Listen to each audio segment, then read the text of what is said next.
YBY trading এপছে অসমৰ পৰা লুটি নিলে কোটি কোটি টকা। এই কথা সকলোৰে জ্ঞাত।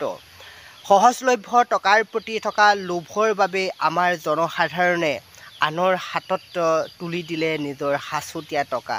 যেতিয়া YBY এপছটো অন্তৰ্ধান হ'ল, তেতিয়াহে আমাৰ জনসাধাৰণে অনুশোচনাত পৰিছে যে আমি কিয় এনেকুৱা ভুল কৰিলোঁ। যি কি নহওক, YBY ইমান কোটি কোটি টকা আমাৰ মানুহৰ পৰা লৈ গ'ল। তাৰ পৰা আমি কিছু কথা শিকিবলগীয়া আছে। এনেকুৱা YBYৰ নিচিনা বা ট্ৰেডিং এপ এক্সৰ নিচিনা এপছবোৰক আমি পটকৈ বিশ্বাসত ল'ব নালাগে। এই কথাটো এই ঘটনাবোৰে কৈ গৈছে আমাক। কিন্তু এতিয়া নতুনকৈ আমাৰ মাজত এটা নতুন ট্ৰেডিং এপছে জাল পেলাব ধৰিছে আৰু উক্ত ট্ৰেডিং এপছটোৰ নাম হৈছে KYO।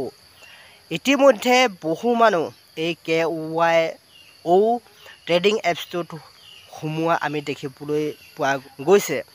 আচলতে এই KYO ট্ৰেডিং এপছটো YBY নিচিনাই, কোনো পাৰ্থক্য নাই। গতিকে আপোনালোকে ভুল নকৰিব। যেনেকৈ আপোনালোকৰ সাঁচতীয়া পইচা YBYত গ'ল, ঠিক তেনেকৈ এই KYO এপছতো যাব। গতিকে আপোনালোকৰ সাঁচতীয়া টকাবিলাক যাতে আকৌ এবাৰ এনেকুৱা ধৰণৰ KYO নিচিনা ট্ৰেডিং এপছত লগাই আপোনালোকৰ পইচাবিলাক বৰবাদ নকৰিব। গতিকে যিহেতু নতুনকৈ জাল পেলাইছে আমাৰ অসমত, গতিকে আপোনালোকে আগতীয়াকৈ